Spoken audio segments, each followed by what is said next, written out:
आश्विन मास शुक्ल पक्ष की सप्तमी तिथि है और आज का दिन मंडल की अधिष्ठात्री माता महाकाली को समर्पित है। अति विशेष आनंद माता कालरात्रि की जय करने से देखती तंत्र मंत्र दुष्प्रभाव से छूटकर खुशहाल कांति युक्त हो जाता है। रूप है मृत्यु के घेरे से दूर होता है। नवरात्रि के 7वें दिन सुनी जाने वाली माता कालरात्रि की बड़ी ही दुर्लभ तथा पौराणिक कथा तो आप सभी भक्त करें। इन कक्षाओं को बड़ी सरल तथा प्रसन्नचित मन से सुनिएगा। पौराणिक कथाओं के अनुसार शुंभ, निशुंभ और रक्तबीज नामक 3 दोस्त बैठे थे।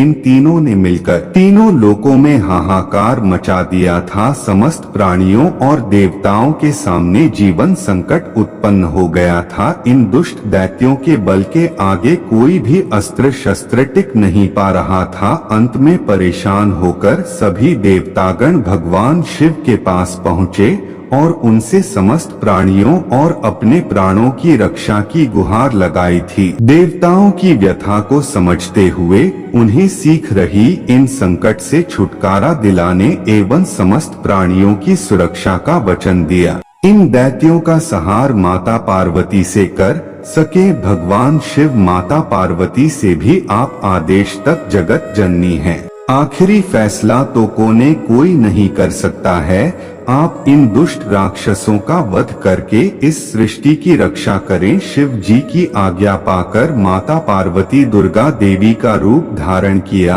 और शुंभ, निशुंभ एवं रक्तबीज का वध करने निकल पड़े। न करें गुंडा को समाप्त करने में एक विकराल समस्या। रक्तबीज को यह वरदान मिला हुआ था, जहाँ भी उसके रक्त की एक बूंद नीचे गिरेगी रखकर बीच दूसरा दानव उत्पन्न हो जाएगा, जिसके कारण उसका वध करना अत्यंत कठिन हो जाता था। माँ दुर्गा जानवरों की सेना का संहार करना आरंभ कर दिया। भीषण युद्ध हो रहा था। ऐसा लगता था जैसे पृथ्वी रक्त से लाल हो जाएगी। माँ दुर्गा अपने सिंह पर सवार होकर दानवों के ने प्रलय मचा रही थी। उनका रौद्र रूप देखकर दानव भय से कांप रही थी। चारों तरफ रक्त और लाशों का अंबार लग गया था। काल के गाल में समा गए, मगर असल कार्य रक्तबीज का वध करना था। अति माँ दुर्गा जब यह रक्तबीज पर प्रहार करती वो हंसने लगता और जानना भी धरती पर उसका रक्त गिरता। सैकड़ों रक्तबीज उठकर माता से युद्ध करने लगते। माता समझ गई कि इसका वध करने के लिए इसका रक्त भूमि पर नहीं गिनी देना है।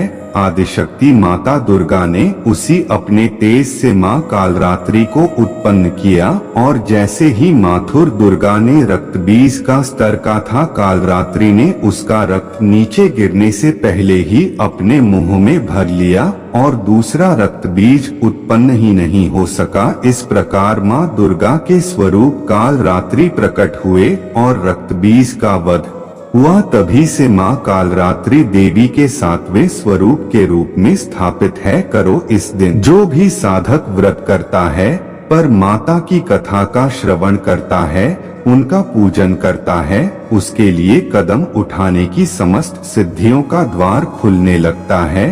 उसके समस्त पापों विघ्नों का नाश हो जाता है।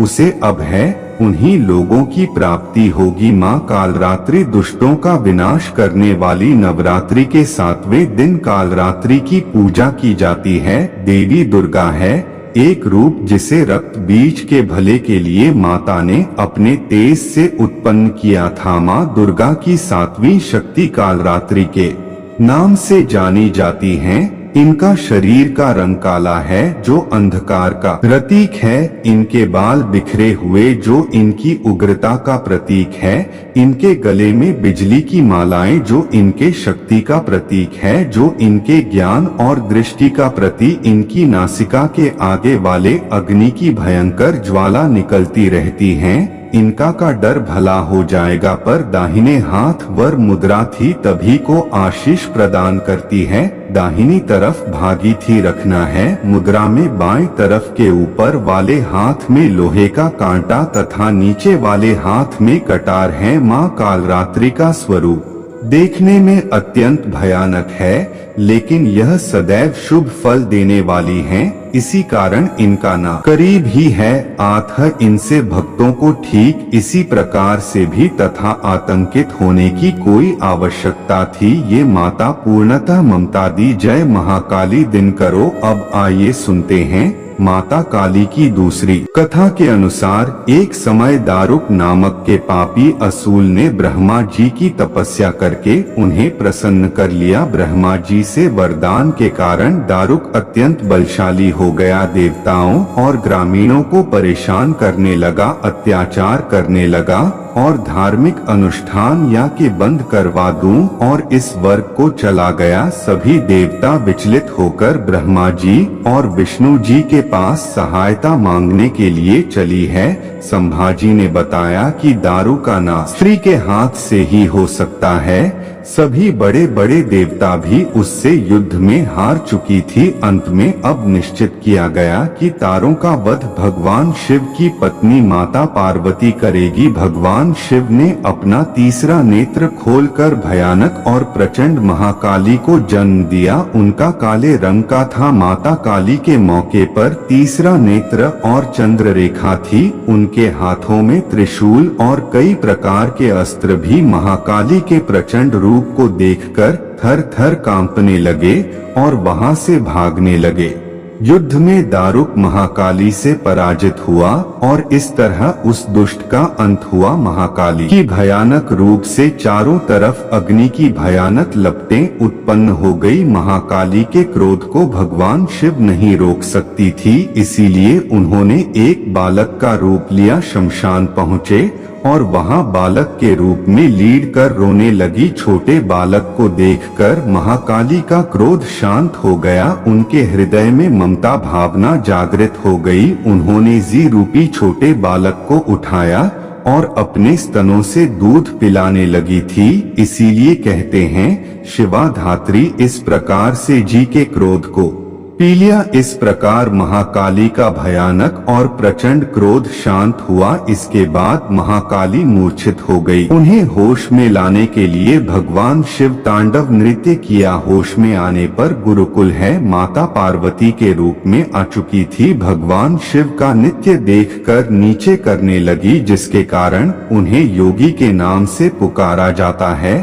एक बार प्रेम से बोलिए जय माता काली। प्रिय भक्त, अब आइए सुनते हैं माता काली की बहुत ही दुर्लभ और चमत्कारिक कथा। सुंदरपुर नामक एक बहुत ही सुंदर नगर। उस नगर में माता काली का एक विशाल और भव्य मंदिर था और उस मंदिर के बाद चारों तरफ जमकर और झाड़ी ईरानी का इतना गहन साम्राज्य था। शाम के समय उधर कोई भी भूले भटके से नहीं जाता था। यहाँ तक कि मंदिर के पुजारी भी धुंधला छाने से पहले ही मंदिर में दिया जलाकर आरती वगैरह कर की माँ को स्वयं करा के जल्दी से विदा हो जाती थी। उसी मंदिर के पास एक नहर था। नहर के उस पार उसी गाँव में एक ग्राम के रहते थे, जो कि माता काली के बहुत बड़े भक्त थे। स्वभाव से अटके खोली और कुल देवी माता काली के अनन्य भक्त थे। लोगों के लाख मना करने के बावजूद जाड़ा गर्मी बरसात मौसम कैसा, देर रात को भोजन करके सोने से पहले वो नहर पार करके मंदिर में मत्था टेकने जरूर जाती थी।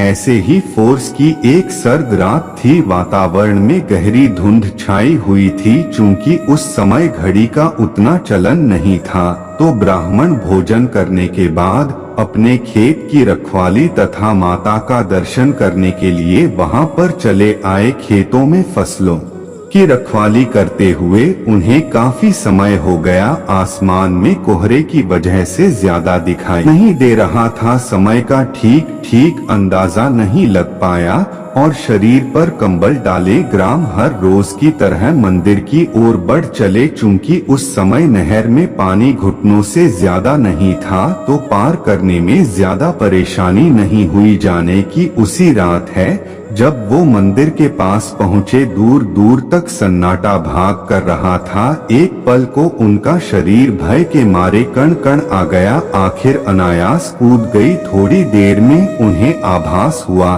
कि उनके इर्द गिर्द कई सारे लोगों का जमावड़ा हो चुका है जो आहिस्ते आहिस्ते उन्हें अपने घेरे में लेने के लिए अपना रखता है कर रहे हैं। ब्राह्मण देव ने कहा, माया आज की रात तुम्हारे धाम पर ही मेरी जीवन लीला समाप्त हो जाएगी। उन्होंने मन ही मन माता से गुहार लगाई और तक उन्हें लगा कि वो दुष्ट आत्माएं बस उन्हें दबोचने ही वाली। अचानक मंदिर के अंदर रखे हुए नगाड़े अनायास जोर जोर से बजने लगेगी। ग्राम अन्य चौंकते हुए सोचा, रात की इस वक्त मंदिर में कौन बैठा है नगाड़ा बजाने के लिए। उन्होंने अपनी आंखें खोली, आसपास किसी का नामो निशान तक नहीं था। सहसा उनकी नजरें मंदिर के द्वार की ओर उठी। कपाट चौखट खुला हुआ था और उसमें से साथ छठ माता काली बाहर आ रही। माता काली ने कहा, जाए यही समय मिला है, तुझे मेरे पास आने का जानता नहीं जी, मेरे स्वयं करने का समय है।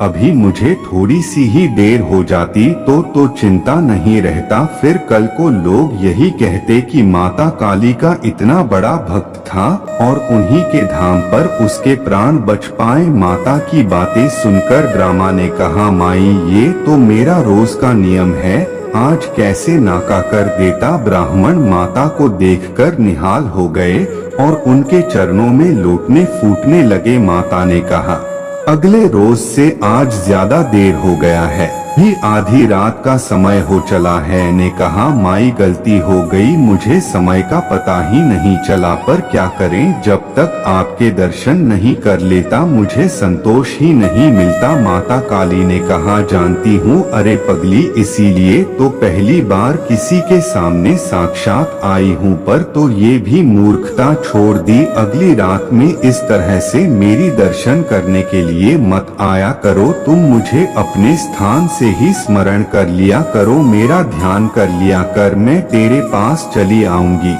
ग्रामीणों ने कहा, माई यह तो मेरी भक्ति है। माता रानी ने उसे कहा, निसंदेह तुम्हारी भक्ति उत्कृष्ट है, इसीलिए तो कह रही हैं। अब आज के बाद कुछ ही रात में यहाँ आने की कोई आवश्यकता नहीं, तो घर से ही मुझे प्रणाम कर लेना, ने स्वीकार कर लूंगी। जब दर्शन का जी चाहे दिन में आ जाना। ब्राह्मण ने कहा, माई क्षमा करना, आपने मुझे साक्षात दर्शन दिए हैं, जीवन धन्य हो गया। आपको कष्ट देकर मुझे नरक में नहीं जाना, आप वापस मंदिर में चाहिए, मैं स्वयं घर चला जाऊंगा। इस प्रकार से मैं हाथ जोड़ते हुए विधि किया। माता ने कहा, तू चुपचाप घर चलो, मैं तुझे घर छोड़कर ही आम की। फिर आगे आगे माता काली और पीछे पीछे हटती दोनों नहर के पास पहुँचे ही थे। ब्राह्मण का स्तरीय झंझना गया, सामने से नासा देशी चरण स्पर्श, ये सारी माता रानी यही तो तुम्हारे काम के देवता हैं, कभी एक ही नहीं तो पहचानोगे, है करने का है, कोहरे का क्षेत्र का भ्रमण करते हैं। ग्राम देवता मुस्कुराए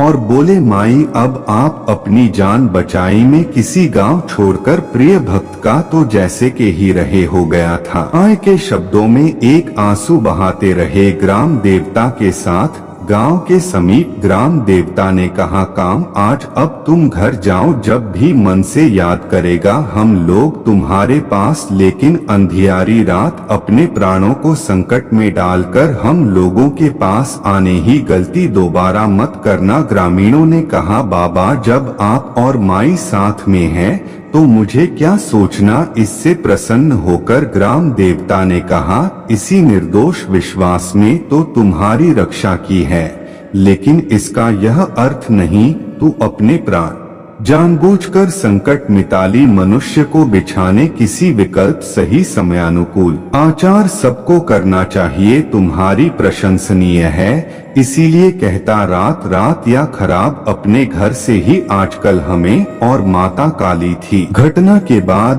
देवता की धारा ही बदल गई। माता काली और ग्राम देवता के आशीर्वाद से वह ग्राफ हर एक खुशहाल और धनवान हो गया। उसकी अनेक संस्थानों ने जन्म लिया और वह माता काली का अनन्य भक्त हो गया। ओम नमः शिवाय, जय माता काली जय हो। ग्राम देवता ओम नमः शिवाय, जय माँ शेरावाली, जय माँ अम्बे। उम्मीद करते हैं वीडियो पसंद आया हो तो वीडियो को लाइक शेयर और सब्सक्राइब जरूर करिएगा।